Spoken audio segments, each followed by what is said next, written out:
falling in love with Jesus. And it's about talking about the price Jesus paid for loving us. Ano-ano po ba ang kinakailangang mangyari, maranasan, at pasanin ng Panginoon para tayo mahalin? In healing people, Jesus lost power and energy to the recipient. Mahilig po tayong magpagaling sa Diyos, humingi ng tulong, humingi ng himala. Pero syempre, pagka kumuha ka dito sa kabilang side, parang sa accounting, mayroon ka dapat counterpart sa kabilang side. Because both things must happen on the two sides of the equation. That nothing ever happens without causing a reaction of events.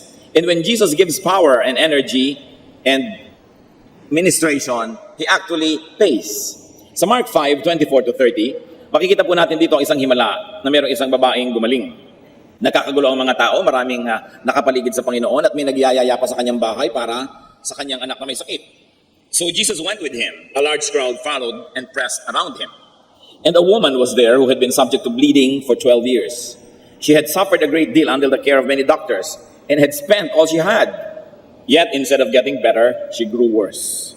When she heard about Jesus, she came up behind him in the crowd and touched his cloak because she thought, if I touch his clothes, I will be healed. Immediately, the bleeding stopped and she felt in her body that she was freed from her suffering.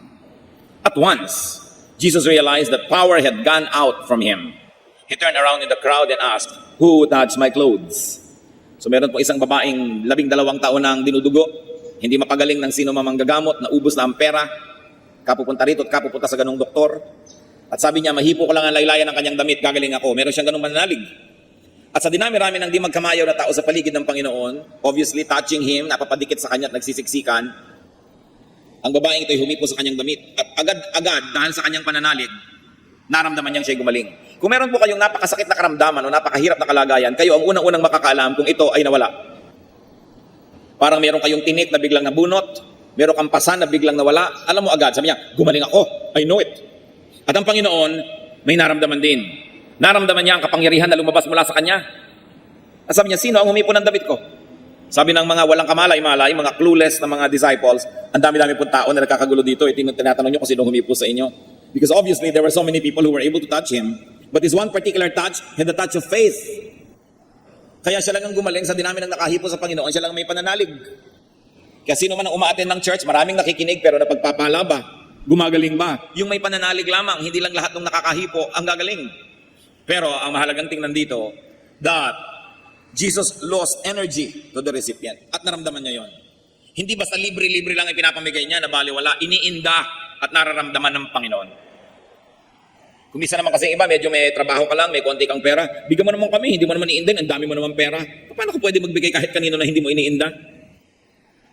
At ang Panginoon talagang nararamdaman niya ang kanyang pagbibigay because He pays. What else did Jesus pay to become our Lord and loving Savior? The Lord received the illnesses upon Himself whenever He healed people.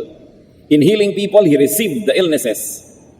Matthew 8:16-17, when evening came, many who were demon-possessed were brought to Him, and He drove out the spirits with a word and healed all the sick.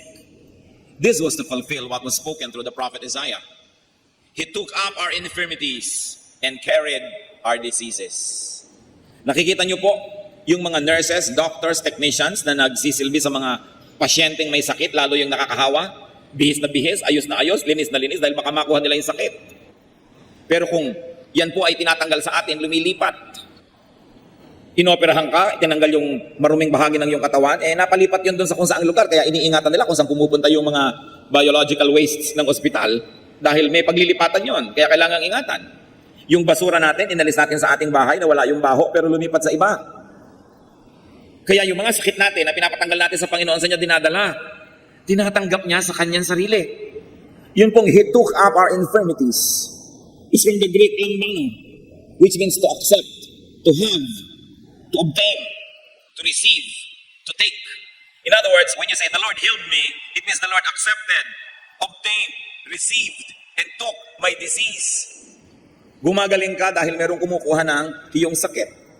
At yung sinabi sa prophecy, He carried our diseases, is from the Greek bastadzo, which is to endure, to sustain, to receive, to carry. Pareho lang. Pag kinuha niya yung sakit mo, sa kanya napunta. Kaya hindi pwede kang pagpalain ng Panginoong Yesus na hindi niya nararamdaman na pinagpala ka dahil siya ang nagbabayad. In forgiving sins, Jesus received the punishment due the sinner. Hihinga ng tawad, Lord, patawarin niyo po ako sa kasalanan ko, nagkasala po ako, patawarin niyo po ako. Pag pinapatawad tayo, may nagbabayad. Pag may utang na pinapatawad dahil may nagbayad, hindi pwedeng walang nagbayad. At tuwing humihingi tayo ng tawad para sa ating kasalanan, si Jesus ang ating pinagbabayad. Mga kapatid, kung minsan siguro, sobrang na tayo nasanay sa kabutihan ng Diyos. Lord, pagka magko-confess sa gabi bago matulog, marami po akong kasalanan, tulad din po ng kahapon, sorry, thank you po, good night. Ganun na lang ba kagaan ang paghingi ng tawad? Kung atin pong laging naaalala na pag humihingi tayo ng tawad, may nagbabayad at ang Panginoon yun. Whenever you ask to be cleansed, linisin niyo po ako, Panginoon. You are asking Jesus to shed His blood to cleanse you. Cleansing, salvation is free, but it is not cheap because Jesus pays. Isaiah 53 verses 5 to 6, referring to the Lord, but He was pierced for our transgressions. He was crushed for our iniquities. The punishment that brought us peace was upon Him, and by His wounds we are healed. We all like sheep have gone astray. Each of us has turned to his own way, and the Lord has laid on Him the iniquity of us all. Bakit siya sinugatan? Dahil sa ating mga kasalanan. Bakit siya dinurog? Dahil sa ating mga karumihan. Bakit siya pinarusahan? Ba't tayo nagkaroon ng kapayapaan? Dahil lahat ng gulo natin itinambak sa Kanya at ibinigay sa Kanya. At bakit nawala ang ating mga sugat? Sapagkat inilipat sa Kanya. Sabi lahat tayo para mga tupang naligaw. Alam niyo po ang mga tupa, napakadaling maligaw. Kahit araw-araw doon dumadaan sa landas na yon, konting lito lang, nalito na, lumiko na sa iba, nahulog na sa bangin. Kaya ang ginagamit na paghahalintulad sa mga mananampalataya ay tupa. Kasi ang tupa ang daling maligaw. Tulad natin, sa ang dali-dali nating maligaw at ibinunton sa Kanya ang lahat ng parusa para sa ating mga kasalanan. Kaya ang sabi sa 1 Peter 2:24, echoing Isaiah, He Himself bore our sins in His body on the tree, meaning the cross, so that we might die to sins and live for righteousness. By His wounds, you have been healed. Nagkaroon ka ng buhay kasi may namatay. Napatawad ka kasi may nagbayad. May lamb, kaya merong forgiveness. Kaya ang tawag sa Panginoon din, Lamb of God.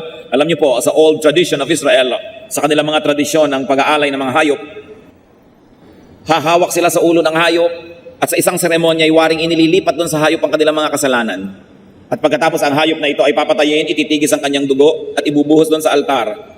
At dahil mayroong hayop na kumuha ng kanilang kasalanan at itinigis ang kanyang dugo, pambayad sa kasalanan na yon, ceremonially napapatawad yung kasalanan ng mga mananampalataya na nagbibigay ng offering. Ito po yung old offering tradition of Israel. But of course, this was only a hint, a clue of the offering that the true Lamb of God, Jesus, was going to pay. So sa kamatayan ni Jesus, lumilipat sa kanya ang ating kasalanan, kaya siya namatay. Hindi naman nakakapagpatawad ng kasalanan yung patuloy kang mag-offer ng mga hayop. Kung hindi mo yun ikinokonekta sa pananalig doon sa darating na Kristo na magiging tunay na kabayaran sa mga kasalanan. So even the offering of blood sacrifices don't mean anything if it is not connected in faith through the blood of Jesus. Kaya lahat po ng ating sacrifices, kung walang kinalaman din kay Jesus, baliwala. Pero ang mahalaga nating tandaan, may nagbayad.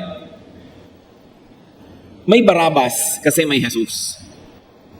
Ano po ang nangyari noong ang Panginoong Hesus ay nilitis ni Pontius Pilate? Wala siyang makitang kasalanan. Sa niya, wala akong makitang kasalanan dito. Meanwhile, heto si Barabas, sabi niya, alam na alam niyo at alam na alam ko makasalanan. Pumili kayo kung sino sa kanila ang palalayain ko. Kasi naging kaugalian na pag pista, nagpapalaya ng isang may kasalanan. At ang pinili ng mga tao si Barabas at si Jesus, nagpasa ng krus. Habang ang Panginoon ay hinahataw, nagpapasa ng krus at ipinapako, si Barabas nagpa-party. Nagkaroon bigla ng bienvenida party ng kanyang mga kaibigan, kamag-anak, sapagkat siya'y lumaya, samantalang siya'y dapat ay ipako sa krus, dapat siyang parusahan. Pero nakalaya siya dahil si Jesus ang napako. Mga kapatid, tayo ang mga Barabas na yan. Sabihin niyo sa katabi niyo, ikaw si Barabas. At sabihin niyo naman sa nagsabi sa inyo, at ikaw din. Kaya tayo pupunta sa kalangitan dahil si Lord ay nagbayad. Sabi sa Bible, He went down to the depths of hell for 3 days. Kaya tayo magkakaroon ng buhay, siya'y namatay. Kaya tayo lumilinis, siya ang pinarumi. At siya ang tumanggap ng ating mga kasalanan. So we should never just take confession lightly. Na hindi natin sabihin, Lord, may kasalanan na naman po ako. Sabi ng iba, sige na, magkasala ka na, i-confess mo na lang. Madali namang kausapan Diyos, i-confess mo lang. Sabi sa Bible, if we confess our sins, He is just and will forgive us all our iniquities. Yes, the Lord forgives, but the Lord pays. Tuwing kayo po, halimbawa, gagawa ng mali, pero alam nyo, magulang nyo magbabayad. At di ba, nangyayari naman sa buhay natin yan? Mga anak gagawa ng mali, magulang nagbabayad. Magulang nagbabayad ng piyansa, magulang ang nagbabayad sa pulis, magulang ang nagbabayad sa hukom, magulang ang nagbabayad sa ospital, sa mga na-damage. Talagang may nagbabayad. Pero anong klaseng anak ka naman tuwing wala ka na lamang na ginagawang pag-iingat dahil may nagbabayad naman? At sa mga kasalanan natin paulit-ulit, ang Panginoon, paulit-ulit natin sinusugatan para kuhanan ng dugo na panglinis sa ating kasalanan. Ganun niya tayo kamahal. Isang pagmamahal na hindi dapat abusuhin, isang pagmamahal na dapat maging inspirasyon natin para tayo magsikap, nabigyan siya ng kaluguran, kasiyahan, at tigilan natin ang kahihingi ng dugo niya. Ngayon yung iba naman, o ba't hindi ka malang nagko-confess kasi nahihiya na ako sa Diyos humingi ng dugo eh. Kung talagang nahihiya ka, ang tigilan mo ay ang pagkakasala. Kasi kahit hindi ka humingi ng dugo at palinis, offensive pa rin sa Diyos ang karumihan. Yan po ang pinagkaiba mga kapatid ng Christianity. That's why we do not apologize to say that this is the real one, the genuine one. Because in Christianity, Christ pays. In all other religions, you pay. Humanap kayo ng ibang religion na hindi salvation through faith in Jesus. Siguradong yung tao ang Savior niya. Kailangan siya magsakripisyo, kailangan siya magbayad, kailangan siya magbiyahe patungo sa malayo to earn points, kailangan siyang gumawa nito at gumawa noon, magpahirap sa sarili dahil siya ang nagbabayad sa kanyang kasalanan. Pero kaya ba nating bayaran? Ano man ang gawin natin sakripisyo? Hindi. Jesus paid for our sins. This is a very, very cornerstone and uniqueness of Christianity. That in Christianity, our God pays for our sins. In all other religions, you never stop making sacrifices to try to pay for your sin and to please your God. And if it is God who is your judge, who will pay for your sin, and He is the judge, who can condemn you? Kaya sinasabi sa Bible, there is now no more condemnation for those who are in Jesus. Pag namatay ka, siguradong automatic, you're going to paradise. Wala nang hukuman, wala nang magsasakdal. Paano ka isasakdal? Ang hukom, yung Savior mo. Saan ka nakakita ng hukom na matapos ka i-declare guilty? I find this accused guilty. Pak! Pagkatapos hinubad niya ang kanyang robe bilang judge, at siya ang naupo sa silya elektrika para sa'yo, siya ang tumanggap ng lethal injection para sa'yo, siya ang nag-serve ng 30 years in prison para sa'yo, pero dineclare kanyang guilty dahil siya ay just. Hindi niya pwedeng sabihin yung tama ay mali, yung mali ay mali. Hindi niya pwedeng sabihin yung mali ay tama. Yung mali, mali. So we are all declared sinful, but Jesus paid for our sins. God, who is our Savior, is also our judge. Yun lang mga kapatid, dapat na, sapat na para tayo masecure lagi. Hindi bagay sa mga Christian yung insecure. Nai-insecure ka doon sa isang mahusay-husay na tao. Hindi bagay yan. Hindi bagay yung nai-insecure ka sa ganito, sa ganyan, wala kang siguradong kakainin next month, nai-insecure ka. Kung yung eternity, yung kawalang hanggan, yung forever and ever, isinecure ng Panginoon, hindi pa kaya tayo isecure bukas, ngayon, next week, next month? At kung si Jesus ay mamamatay para sa ating kasalanan, ililipat sa kanyang ating mga sugat, tatanggapin ang mga palo na para sa atin, ang mga pako na dapat ilubog sa ating katawan ay sa kanyang katawan ilubog, hindi pa kaya tayo bigyan ng makakain? Hindi pa kaya niya tayo bigyan ng shelter? Hindi pa kaya niya tayo bigyan ng konti nating kailangan dito sa mundo? Never be insecure. The love of Jesus is enough to make you smile all the days of your life, no matter what happens. Because our eternity is secure. Merong Kristo, kaya tayo ay ligtas. Ano pa po ang mga sacrifices ni Lord sa atin? In giving happiness and joy, Jesus carried our sorrows. Isaiah 53 verse 4. Surely, He took up our infirmities and carried our sorrows. Yet we considered Him stricken by God, smitten by Him, and afflicted. Sa pagpapasaya sa atin ng Panginoon, siya ang nagdala ng lungkot. Ganyan-ganyan po yung mga counselee. Counselee. Darating sa counselor, lamu-lamukot ang muka. Madilim ang muka. Mabigat ang puso. Matapos magbuhos ng kanyang mga sama ng loob, maipanalangin at mabigyan ng makadiyos na payo, lalabas sa counseling room nakangiti na, maligaya. Kung hindi man kumpleto, nabawasan na yung dala niyang mabigat. At sa pangatlo, pang-apat na counseling, gumaan na siya. Alam niyo po kung ano nangyari? Pag alis niyo sa counselor, sa pastor na nagbigay sa inyo ng payo, siya ang bumigat. Naalaman niya yung mga problema niyo, ininda niya yung mga suliranin ninyo, yung mga gulo niyo sa buhay, tinambak niyo lahat sa kanya. Siya ngayon na may dala-dala. Because the servants of Christ are little Christs. Kaya yung ginagawa ni Kristo, ginagawa din ng mga lingkod niya. Kaya yung mga ibang gusto magpa-counsel, pagkatapos ng message, pwede po magpa-counsel. Anak, hindi mo alam ang sinasabi mo? Kaka-message lang natin, dahil ko po nakipag-boxing sa 5 Flash Elorde. Pwede ba nating i-schedule yan so I can give you undivided attention? Eh ngayon ko na po kailangan. Napaka mga unreasonable kuminsan ng mga anak ng Diyos. Pero sa doktor, nakikipag-appointment. Sa dentista, nakikipag-appointment. Sa dermatologist, nakikipag-appointment. Kahit 30 days later, nakapila sa kanyang liposuction. Pero pag magpapapayo sa mga lingkod ng Diyos, gusto ngayon na agad, ayaw pumila. At akala mo na gumaan na yung kanyang pakiramdam, hindi mo lang iniisip at ipanalangin yung counselor niya na gumaan siya dahil yung bigat na lipat doon. Yan po ang ministration ng mga anak ng Diyos. May sumaya dahil may lumungkot. Kaya ang tawag sa Panginoon sa Isaiah 53 verse 3, a man of sorrows. Paano ka naman sasaya kung talagang alam mo at diniinda mo ang suliranin ng mundo? Kaya dapat natin ipinapanalangin po ang ating mga counselors. Para kasi silang basurahan. Yung lahat ng basura mo, itatambak mo sa kanila, luminis ka't gumaan pero naiwan sa kanila. Anong gagawin nila? They have to be helped spiritually because that is difficult. What else did Jesus pay? In serving people, Jesus got tired. Ang Panginoon nga napagod. Tao pa. Mark 6:31, then because so many people were coming and going that they did not even have a chance to eat, He said to them, come with me by yourselves to a quiet place and get some rest. Hindi na matapos-tapos ang miniministera ng mga tao. Sabi ng Panginoon sa kanyang disciples, magsarap muna tayo. The doctor is out. Magpahinga muna tayong lahat sa isang tahimik na lugar. At alam ni Lord John. And people are comforted because someone takes their burdens. Kaya kita nyo, nakakita ng kapahingahan yung mga lumalapit sa kanila at ang napagod yung mga disciples. But we must here appreciate the ministry of Christians. That the disciples help the Lord serve the people. That the disciples help the Lord carry His cross. Sa Matthew 27:32, an interesting episode happened on the way to Golgotha.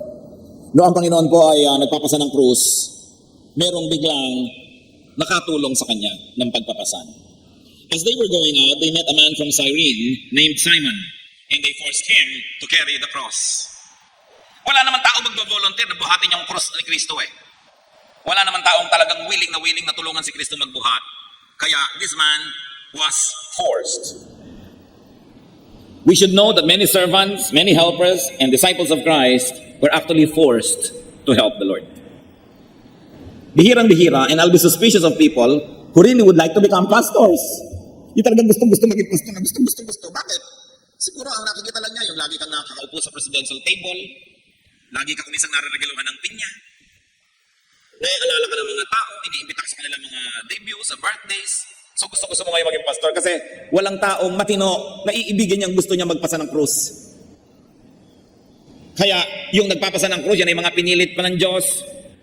Mga kuminsan pinagsarahan na ng ibang pinto para mag-serve na talaga dahil ayaw pa eh. O kaya takas ng takas katulad na ni Jonah na nagbabagyo pa at kung anong dilubyo ang nangyari para lang sumunod siya sa kagustuhan ng Diyos.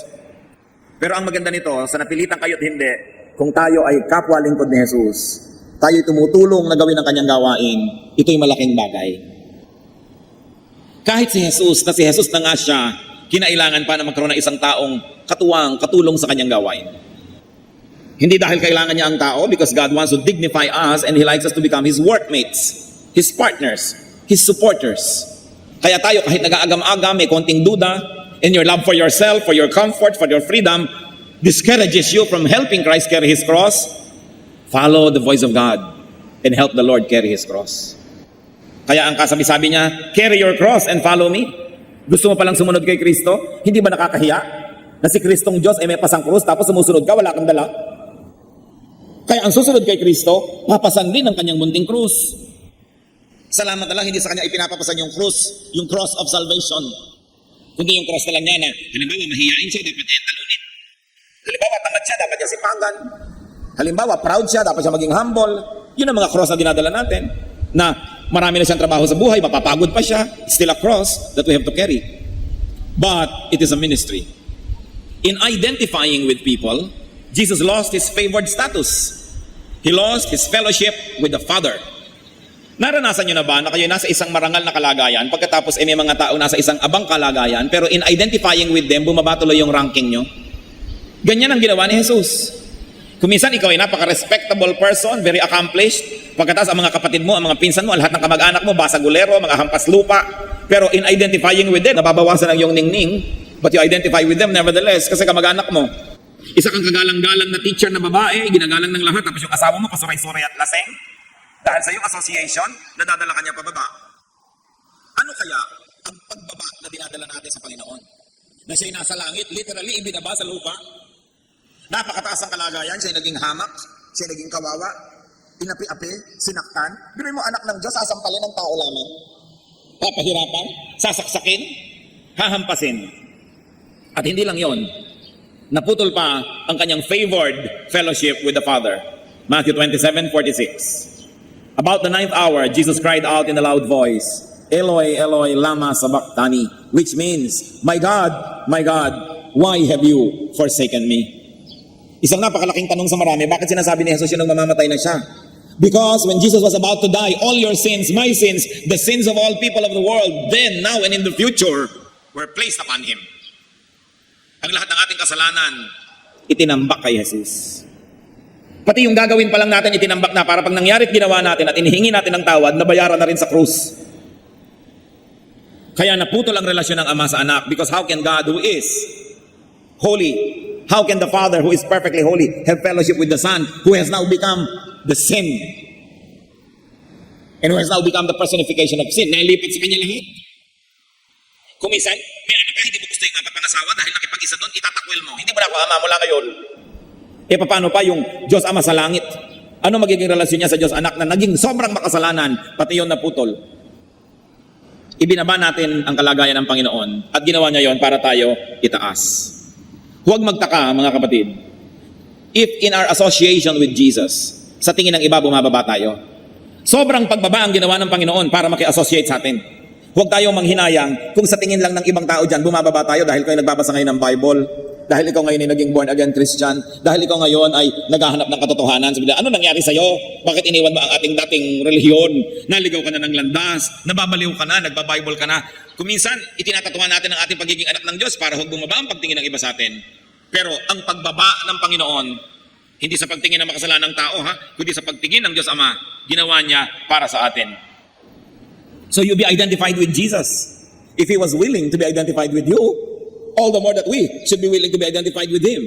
Ano sabi ng Panginoon sa Matthew 10:32-33? Whoever acknowledges me before men, I will also acknowledge before my Father in heaven. But whoever disowns me before men, I will disown before my Father in heaven. Pag ako, ipinagbapuri mo sa harap ng tao, ipagmamapuri kita sa harap ng Ama. Pero pag ikinahiya mo ko sa harap ng tao at itinatwa mong anak kita, itatatwa kita sa harap ng Ama sa araw ng paghuhukom. Ganun ang pagmamahal sa atin ng Diyos. Sobra. Christianity is a religion premised on love, on the love of God for people. Sa kayo nakakita ng relihiyon na yung Diyos ang nag-o-offer at ang offering niya hindi bulaklak, hindi kandila, hindi dasal, hindi usok. Ang offering niya ang sarili niyang buhay para sa kanyang mga anak. So the Lord loves us. Jeremiah 31:3. The Lord appeared to us in the past, saying, I have loved you with an everlasting love. I have drawn you with loving kindness. In loving and serving people, the Lord Jesus Christ received all our illnesses upon His body. He received the punishments for our sins. He carried our sorrows, grew tired, and lost His fellowship with the Father. But of course, He regained this in victory. Because the holiness and perfection of Jesus could not keep Him on the ground, could not keep Him dead, could not hold Him in hell. But the holiness and perfection of Jesus is above the sins of us all. Ang kanyang kabutihan ay higit sa kasamaan nating lahat. Ang kanyang kalinisan ay higit na makapangyarihan sa karumihan nating lahat. Kaya kaya niyang bayaran ang lahat ng ating kasalanan. Kaya siya ang kaisa-isa bukod tangi, qualified to be Savior and to be Lord. Meron pong nangyayaring osmosis when you are with the Lord. Ano po ba yung osmosis? The movement of liquid from a place of higher concentration to a place of lower concentration. Or the movement of anything. Kaya yung itlog ng itik na ibinabad nyo sa asin ng matagal, nagiging itlog na maalat. Kasi yung alat ng asin nakakalampas doon sa shell na yan ng itlog at nakakapasok sa loob, nagiging maalat. Kaya ang ibinababad nyo, iminamarinate yung karne sa toyo, naglalasang toyo. At kaya naman, yung Masarap sana, pero sinobrahan niya ang sabaw. Lahat ng lasa niya nagpunta na sa sabaw, nawala na yung concentration, nag-osmosis. Pag tayo babad sa Panginoon, osmosis happens. Yung kapangyarihan niya, yung kanyang lasa, yung kanyang kagandahan lumilipat sa atin. At alam niyo nangyayari, lahat ng kasamaan natin at karumihan lumilipat sa kanya at binabayaran niya. Kaya ang mahalaga, sino ang iyong kasama, sino ang iyong kababad? Dahil magiging ganun ka rin. Kung nakikibabad ka sa mga laging nagpupuyat, magiging puyat ka rin. Kung nakikihalubilo ka sa mga umiinom ng alak, magiging lasenggo ka rin. Kung nakikisama ka sa mga rebelde, magiging rebelde ka rin. Pag sumasama ka sa mga sexually immoral, magiging immoral ka rin. Because there is osmosis. That's why you choose who you go with. Pero syempre, marami namang gusto maglasing talaga, so sasama doon sa nagyayaya sa inuman. Kasi sila mismo gusto rin nila yun eh. Paano pa ako nakonsente, na-encourage? Di lalong mangyayari yun. Kaya yung mayayabang na sumasama sa kapwa mayabang, lalong yumayabang. Yung mga tamad na sumasama sa mga tamad, lalong nagiging tamad. Anong mangyayari kung sumasama tayo sa mga makadiyos? Anong mangyayari kung makikiisa tayo sa Diyos mismo? Kaya napakahalaga that there is osmosis happening in our lives. Saan ba tayo bumababad? Sa salita ng Diyos, sa kabutihan, sa magandang payo? Do not be surprised if in ministering to Christ and in ministering for Christ, you suffer. Huwag kayo ma-surprise. Sasabihin nyo, kung kailan pa ako naging Christian, nagkaroon ako ng ganitong uri ng suffering. Kung kailan pa ako naglingkod sa Panginoon, kung kailan pa ako sumali sa choir, o naging instrumentalist, o Sunday school teacher, kung kailan pa ako nagpastor, kung kailan pa ako nag-volunteer, nagkaroon ako ng suffering. Don't be surprised, because Christ that you follow suffered. Pero, yung sinusundan niya naman patungo sa kaluwalhatian, tatandaan natin, ang daan tungo sa langit ay kailangang dumaan sa Kalbaryo. Sapagkat ang Panginoon na umakyat sa langit ay dumaan sa Kalbaryo at sa krus. At salamat na lang yung most of the suffering was done for us by Christ and we don't have to suffer anymore. Konti na lang ang natira sa atin. Parang yung tumulong kay Jesus. Tumulong lang siyang magbuhat sandali pero hindi naman siyang ipinako. Kaya mga kapatid, maghanap-hanap naman tayo ng mabubuhat. Maghanap-hanap naman tayo ng maitutulong sa ministry ng Panginoon. Sapagkat maging nung siya idadalin sa Kalbaryo, ipinakita yung ganung pamamaraan na ang tao ay tutulong, ang tao ay kasama sa pagbubuhat ng krus. Lalo tayong mga mananampalataya. Huwag kayong magulat kung may mga trial. Huwag kayong magulat na ngayon pa na naging Kristiyano ka kung minsan nagkaroon ng mga hirap. 1 Peter 4:12-13 says, Dear friends, do not be surprised at the painful trial you are suffering, as though something strange were happening to you. But rejoice that you participate in the sufferings of Christ, so that you may be overjoyed when His glory is revealed. Sabi, kung kayo ay nararamay at napapasama sa mga suffering ng Panginoon, magpasalamat kayo at magkaroon kayo ng ligaya. Huwag kayong magulat. Sapagkat si Jesus mismo ay nahirapan, ang mga disciples ay nahirapan. Ang nakakagulat kung hindi man lang kayo mahirapan, baka hindi kayo kasali. Yun ang nais nating maalala. John 21:15-16. When they had finished eating, Jesus said to Simon Peter, Simon, son of John, do you truly love me more than this? Yes, Lord, he said. You know that I love you. And Jesus said, feed my lambs. Again, Jesus said, Simon, son of John, do you truly love me? He answered, yes, Lord, you know that I love you. Jesus said, take care of my sheep. So tayo minahal ng Panginoon. Ang tanong sa atin ngayon, mahal mo ba ako? At kung ang sagot nyo, yes, Lord, I love you. Alam nyo ang sagot niya, bueno, feed my sheep. Feed my lambs. Take care of my people. Take care of my church. The church is the body of believers, the head of which is Jesus. Kung mahal mo ako, paano mo ko paglilingkuran? Nasa langit ako, paglingkuran mo ang mga kapatid, ang kapatiran, ang church. Paano mo ko bibigyan ang yaman-yaman ko? Wala akong kailangan, Diyos ako. Buwes, bigyan mo ang mga kapatid, bigyan mo ang gawain, bigyan mo ang misyon, bigyan mo ang church. Paano mo ko tutulungan? Ako'y Diyos. Tulungan mo ang mga kapuspalad, ang mga kawawa, because whatever you do to the least of this, you do to me. Gusto mo kong gawa ng mabuti? Sabi ng Panginoon, gawin mo sa iyong kapwa. Gawin mo, unang-una sa iyong mga kapatid sa pananalig. At pagkatapos gawin mo kahit kanino pa man. Yan ay ituturing ko na ginagawa mo sa akin. Jesus is loving, we should be grateful. And what better way to show our gratitude than to love those whom He loved? To love His church and not divide it. To love His church and not speak against it. To love His church and do everything to strengthen it, not to weaken it. Dapat lahat po ng ginagawa natin ay para tumulong na palakasin ng iglesia. Hindi ito para pahinain, hatiin at siraan. Dapat lahat ng ginagawa natin ay para lingapin, pagmalasakitan ng iglesia ng Panginoon sapagkat siya ang ulo ng iglesia. At wala tayong maaaring gawin na pananakit, pagbabaliwala, pagtalikod, pagpapabaya sa church na hindi ituturing na pagtalikod sa Kanya. Because He is the head of His church. And very importantly, because Jesus has done good to you, do to others what Jesus had done for you. 1 Corinthians 11:23, for I received from the Lord what I also passed on to you. Tinanggap mo pala sa Panginoon, ipamigay mo rin sa iba. Katuruan, kaligtasan, mabubuting bagay. Matthew 10:8, heal the sick, raise the dead, cleanse those who have leprosy, drive out demons. Freely you have received, freely give. At ito'y pwedeng physical, pwede lalo naman na spiritual. Because many people are spiritually dead. They have to be spiritually alive. Turuan ng salvation. Many people have spiritual leprosy. May sakit na nakakahawa, may sakit na napakahirap gamutin. Gamutin sila sa pamamagitan ng katuruan ng Diyos. Magpalaya sa mga demonyo sa buhay ng mga tao. At kung hindi spiritual na demonyong nakatira sa kanya, mga kamalian na ang demonyo ang pinagmumulan. Ibunyag ang mga gawain ng kadiliman at huwag itong pagtakpan. Napakamali na kung may ginagawa ang inyong ina, ang inyong ama, ang inyong anak, ang inyong kapatid na mali, pagtatakpan nyo dahil kapatid nyo sa laman. Dapat ang sugat tanggalin ang takip. At nang sa ganon, malinis, malanggas, malagyan ng gamot. Kung patuloy mo itong tatakpan, hindi gagaling. At napakarami po na spiritual sicknesses sapagkat pinagtatakpan ng mga kamag-anak, hindi napapagaling, hindi na ministeran, hindi na bibigyan ng counseling dahil nagpapanggap sila na wala namang mali. Yun ang sinabi ni Jose Rizal sa introduction sa No Limit Tangere. May sugat kang pinakakatakpan-takpan ng parang ketong. Tatanggalin ko ang takip, ang lambong, at ibubunyag ang iyong karamdaman, hindi para ipahiya ka, kundi para ihanap ng lunas.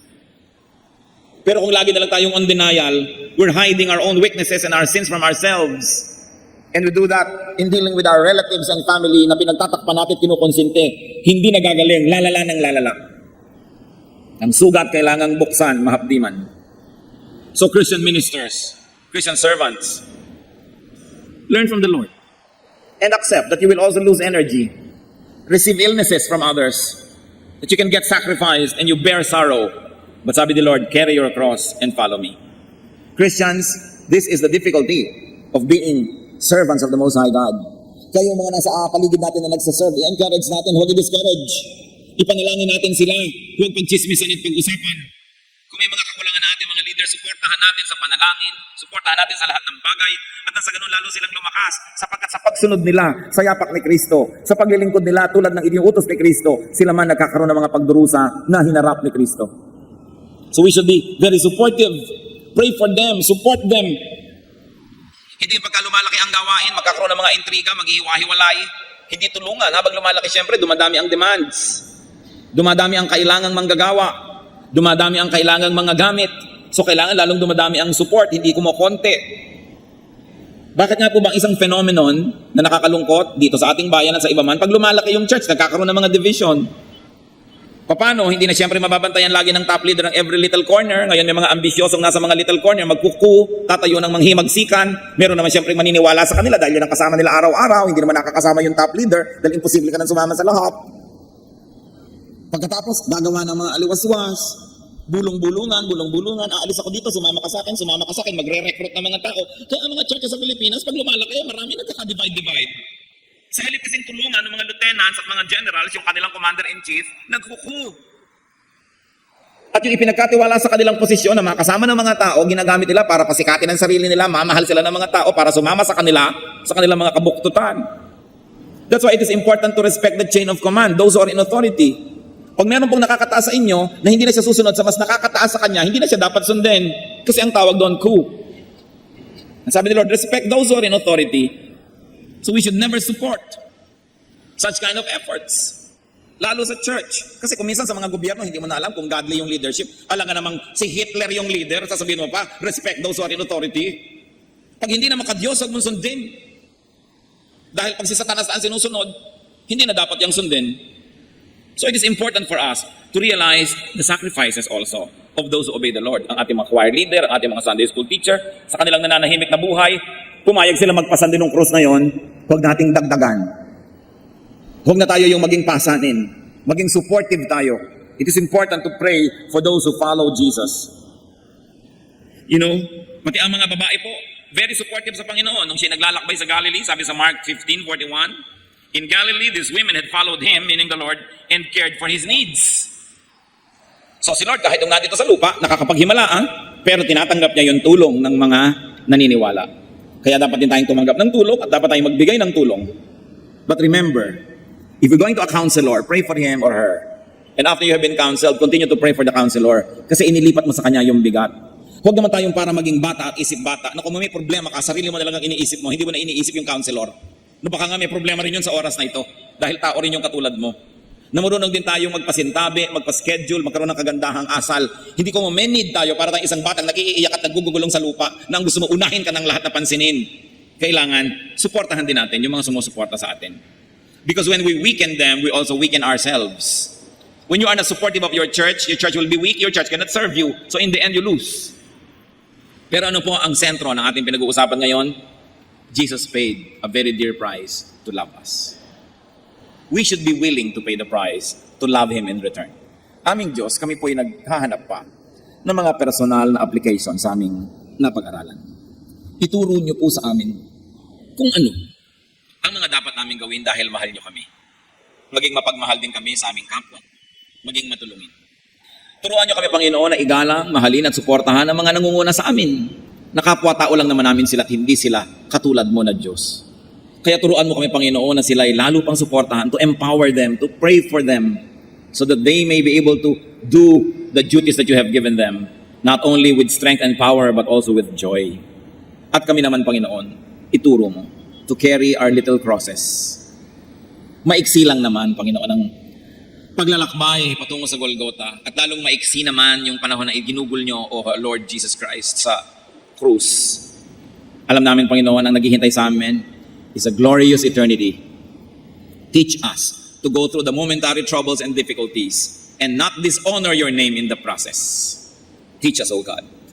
Mga kapatid, magbulay-bulay tayo at hingin natin sa Panginoon ang iba pa mga personal na application ng mga pinag-aralan natin ngayon. Today, when you hear His words, do not harden your hearts as in the rebellion, but allow the Lord and allow the word of the Lord to pierce your heart, to minister to you, to give you comfort if that's what you need, and to afflict you if that's what you need. Let us be alone with the Lord, ponder His love.